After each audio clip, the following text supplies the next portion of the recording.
The New York Jets will look to bounce back in Week 2 after a very rough Week 1 where they lost to the Baltimore Ravens 24-9. This week, Gang Green travels to the land to battle the Cleveland Browns. New York Post Jets beat writer Brian Costello, he'll be at the game. He joins me now. Brian, how's it going after watching the Jets offense in Week 1? I've had a better week than the Jets offense, Dexter. I'll put it that way. That's good. That's what we want to hear, that you had a better week than the Jets offense. But let's start with the defense, Brian. The Jets defense, they held their own in Week 1.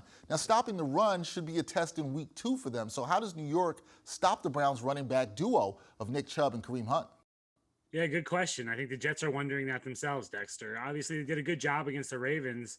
The rushing attack of the Ravens didn't do much. Lamar Jackson didn't really run for much. He threw a few touchdowns, but didn't run over them. But the Browns are a different challenge with Kareem Hunt back there, Nick Chubb. They ran for 217 yards last week against the Panthers. Just comes down to, I think the Jets will stack the box. I think they're going to dare Jacoby Brissett to beat them and just load up to try to stop this rushing attack. They got to set the edge. They can't make mistakes. And they can't let these guys get to the second or third level. You know, it's going to be on the front seven to stop these guys and try to keep this rushing attack under wraps. Now, Brian, even the most optimistic Jet fans, I know you met some of them, and proud Jets fans, they would have to say the offense was tough to watch last week. So I'm personally not still over the fact that fans were actually chanting for Mike White last week. So how much pressure is there on quarterback Joe Flacco this week? And could we possibly see a Mike White appearance if Gang Green's offense sputters once again? Yeah, I think there's a lot of pressure on him, Dexter. He did not have a good Week 1.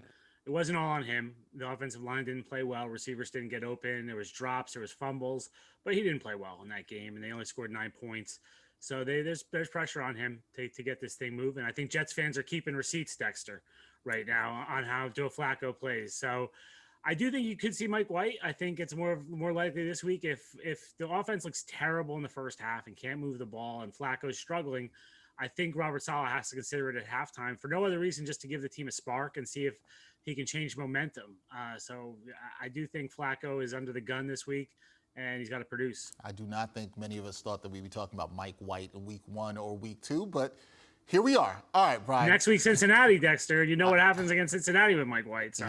Yeah. Well, yes, and maybe that's some optimism for the Jets fans there. But I'm not going to. Can lightning strike twice? I don't know. Can lightning strike twice? We will see. We're just trying to get through Week 2, but we will see. All right, Brian, it's time to hand you the keys. What are the keys to the Jets pulling off the road upset in Week 2 and getting their first victory of the season? Yeah, I think it's pretty easy, Dexter. I don't think you have to be Vince Lombardi to figure this out. Like we talked about, they got to stop the rushing attack of the Browns. Force Jacoby Brissett to beat you. That's really going to be the game plan, is just load it up the box, make Jacoby Brissett make plays. And on offense, they've got to stop Myles Garrett.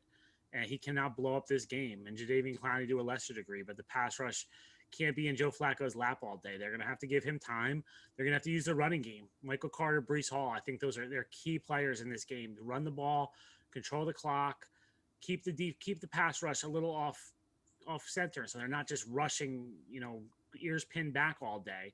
Can the Jets get a lead, Dexter? It feels so rare when the Jets actually have a lead in games the last few years. I think that changes things. Then you're in control a little bit more. The pass rush won't be as fearsome if the Jets can take a lead and control the ball with the running game. I think that's the key to this whole thing. Well, Brian, I'll tell you what. There might be some Jets fans on Twitter. They might tell you that you missed one of the keys to the game. They might say that is putting Mike White under center. That's probably one of their keys to the game. When is Chris Streveler? When are the calls for Chris Streveler, Dexter? They're coming next. Mike White was going to play poorly. And then, Chris Streveler, it's time for Chris Streveler. We'll hear that next. That seems like the logical progressions of things that could happen here with the New York Jets. Brian, enjoy Cleveland Week 2. We'll talk soon. Thanks, Dexter.